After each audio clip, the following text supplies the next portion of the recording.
Pessoal, tudo bem? A história é a do reverendo William Branham, que em 1937 perdeu a esposa e a filhinha ainda bebê. Uma história triste, trágica, que nos faz pensar que existe sim um mundo melhor após a morte.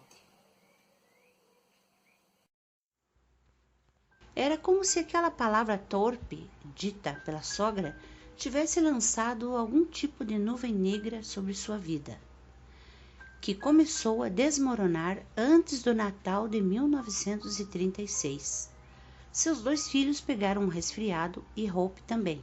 A casinha de 2 cômodos onde moravam era gélida e não importava o quanto tentassem fechar as frestas com panos e cobertores. Não tardou para que Hope contraísse uma pneumonia e ficasse de cama. O médico foi chamado, ela foi tratada em casa, mas a febre não baixava. A mãe dela, entrando novamente em cena, disse que ia levá-la para sua casa para tratar da filha lá.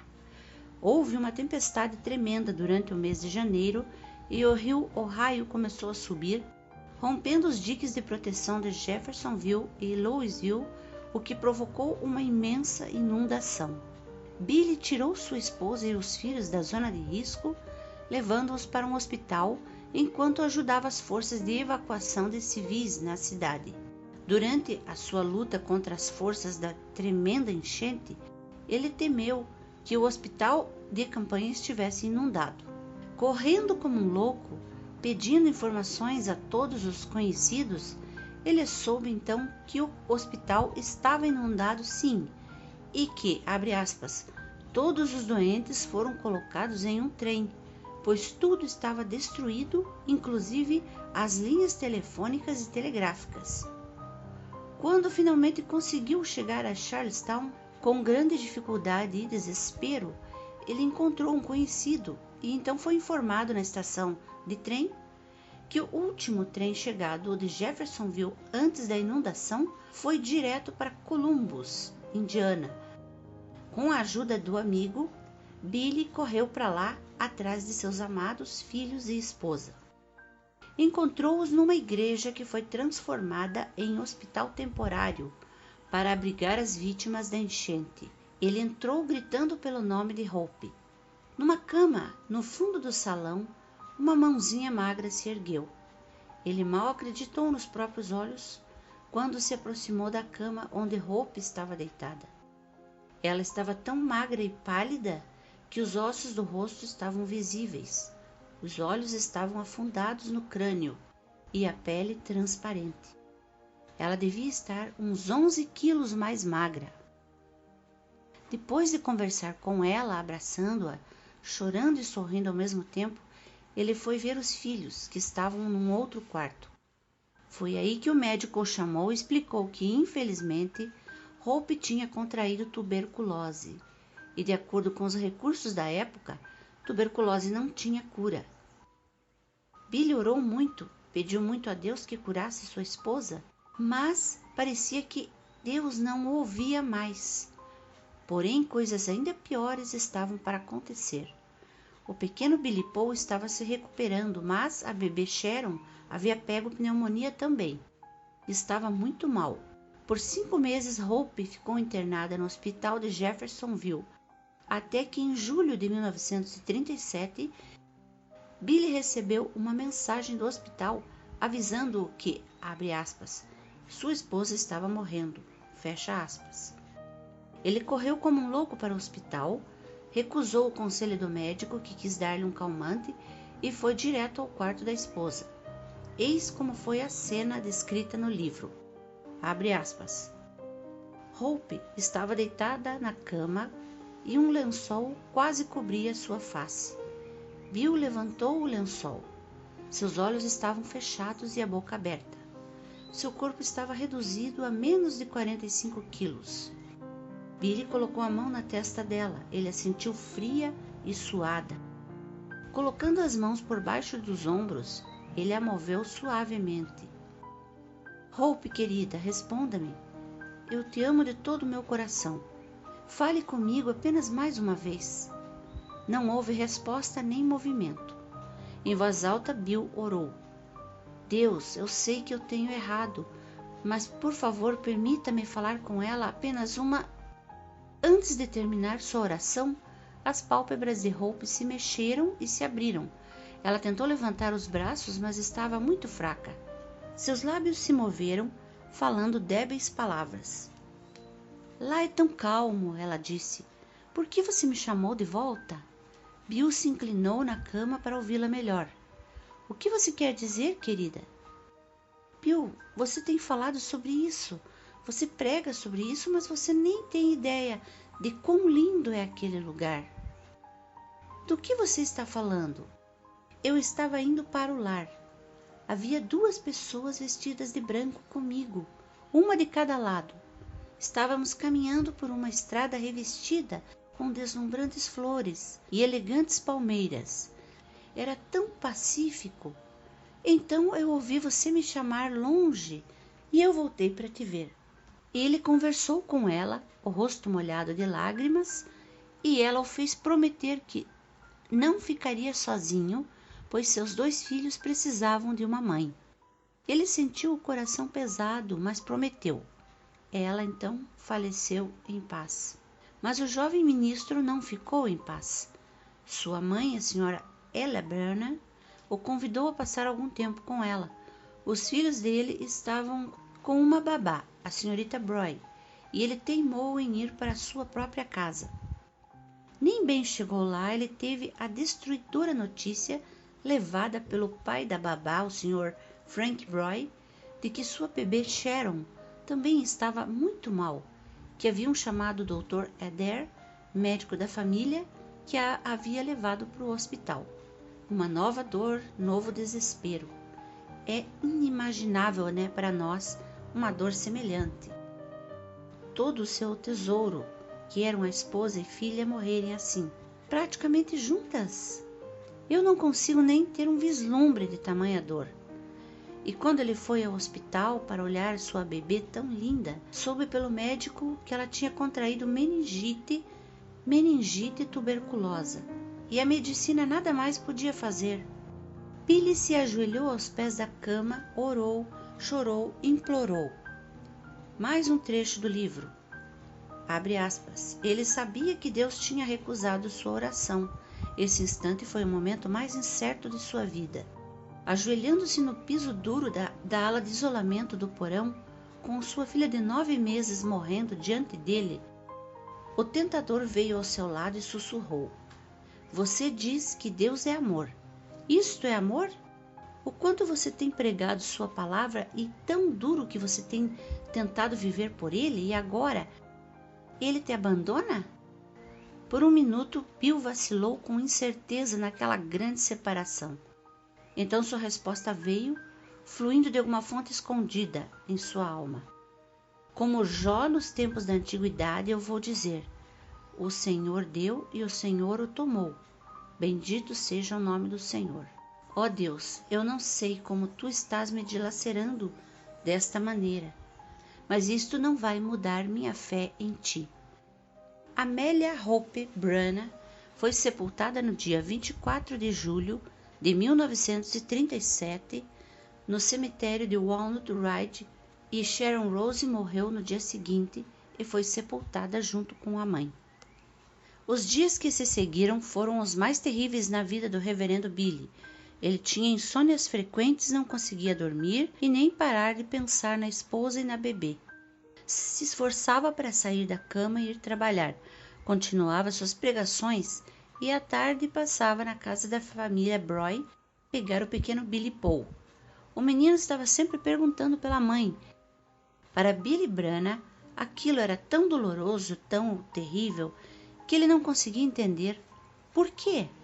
Por que Deus levara sua bebê, um anjo inocente? Um dia foi-lhe pedido para reparar um dano na linha secundária, próximo a New Albany. Colocando a espora e o seu cinto de segurança, ele subiu o poste de energia e parou bem embaixo de uma linha transversal. Ele não conseguia parar de sofrer por sua imensurável perda. Então, abre aspas, Tirando uma de suas luvas de segurança, ele disse: Querido Deus, eu odeio fazer isto, mas eu sou covarde. Eu simplesmente não posso continuar vivendo sem elas. Ele estendeu a mão descoberta em direção à linha primária de volts, sabendo que quando ele a agarrasse, a corrente ferveria o seu sangue e quebraria seus ossos.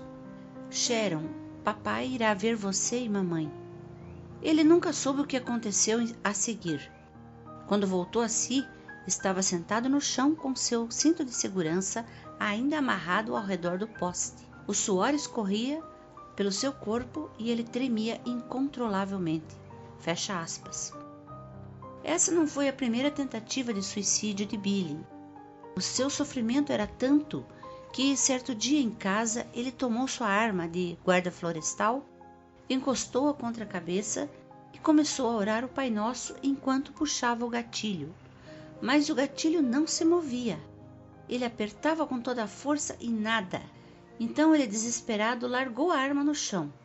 Quando caiu, a arma disparou e um tiro atravessou a parede. Nesse momento, Billy se jogou na cama chorando. Oh, meu Deus, tu estás me dilacerando. Tu nem mesmo me deixa morrer. Ele acabou caindo em um sono pesado, onde teve um sonho nítido. O reverendo Branham definiu bem o seu sonho. Não foi uma visão profética, foi um sonho, porém, um dos sonhos mais vívidos e claros que eu já tive.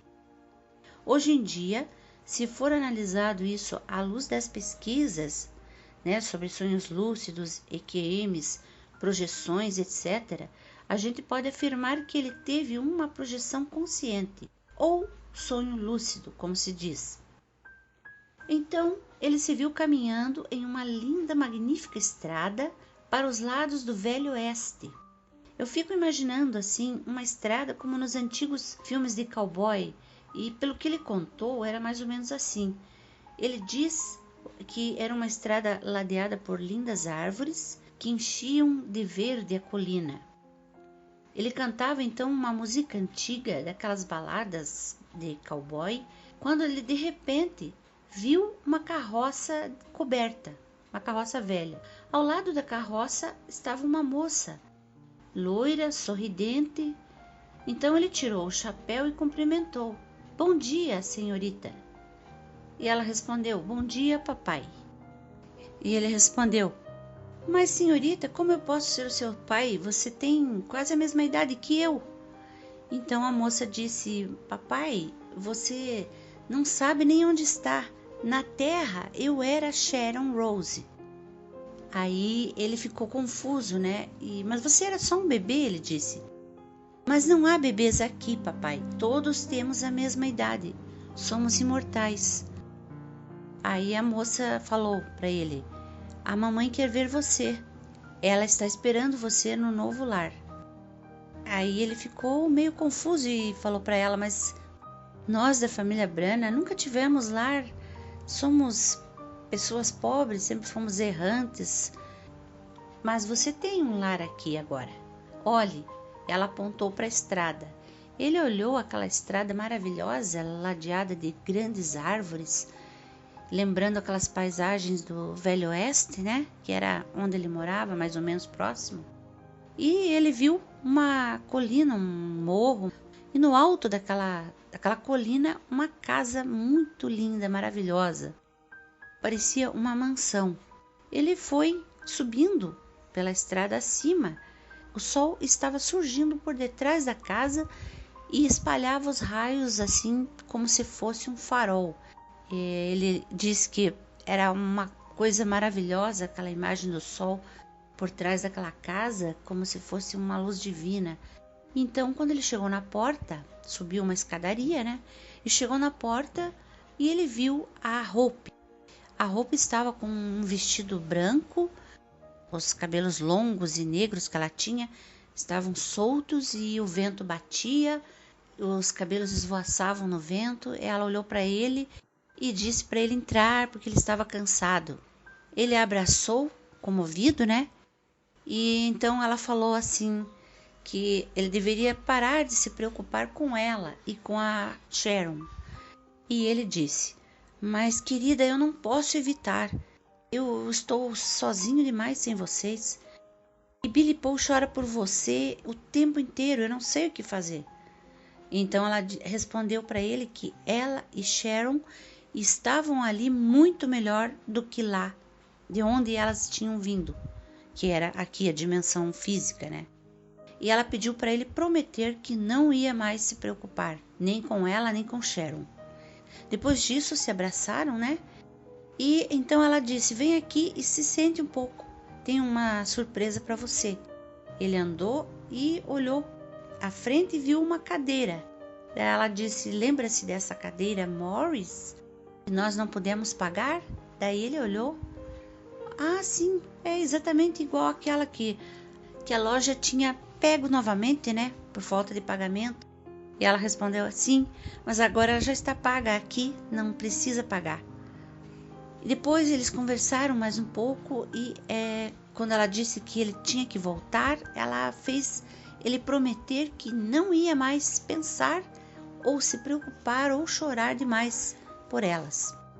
E então, dali a pouco, ele acordou no quarto, na escuridão do quarto, e ainda parece que, diz ele, sentiu até uma leve batida no ombro quando ele acordou na escuridão do quarto.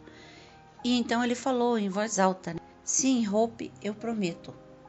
Bem, o sonho nítido que ele teve sobre a visão da esposa no paraíso e da filha, né, terminou aqui.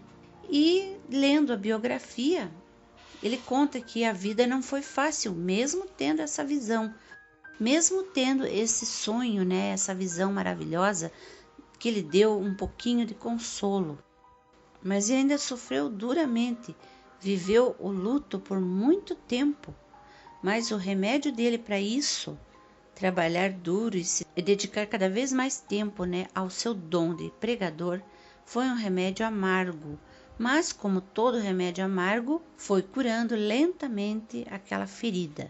A biografia do reverendo William Branham é facilmente encontrada na internet, bem como seus sermões, as orações, os relatos das suas viagens pelos Estados Unidos e pelo mundo, curas realizadas ao longo de sua vida, as suas pregações e as visões sobrenaturais, sobretudo de anjos de luz que apareciam para ele desde quando ele era criança.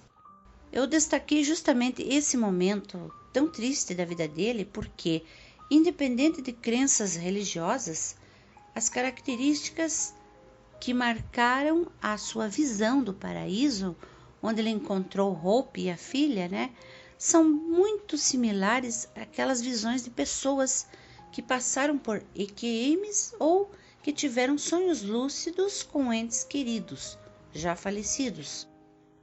As visões são sempre muito semelhantes. As pessoas relatam que viram tudo com uma nitidez incrível e que até parece que a realidade nesses sonhos, dos quais eles lembram cada detalhe, é até maior do que a nossa realidade aqui, no mundo físico. Algumas pessoas detalham cada segundo que passaram nesses lugares. E assim foi com o reverendo Branham. Outra coisa interessante nessa história dele é ele contar que a filha tinha 20 anos de idade lá. Parece em alguns relatos também de pessoas que tiveram sonhos com entes falecidos, né, que tiveram esses sonhos lúcidos, que também encontraram ou pessoas mais velhas que pareciam rejuvenescidas ou crianças. Até mesmo ouvi um relato de uma pessoa ou de uma mãe que havia abortado uma criança, um aborto espontâneo, e que ao ver essa criança lá no outro lado, né, do outro lado da vida, a criança tinha em torno de 12 ou 14 anos. Então é interessante essa similaridade entre as histórias. Essa similaridade de quase todas as pessoas que encontram entes queridos lá ou veem os mais idosos como jovens, e aqueles que eram bebezinhos como jovens de 20 e poucos anos. Então é isso, pessoal. Eu vou deixar na caixa de informações as biografias e os links que foram consultados para quem quiser maiores detalhes. Se você tiver um relato semelhante, mande para a gente. As informações estão abaixo. Até mais!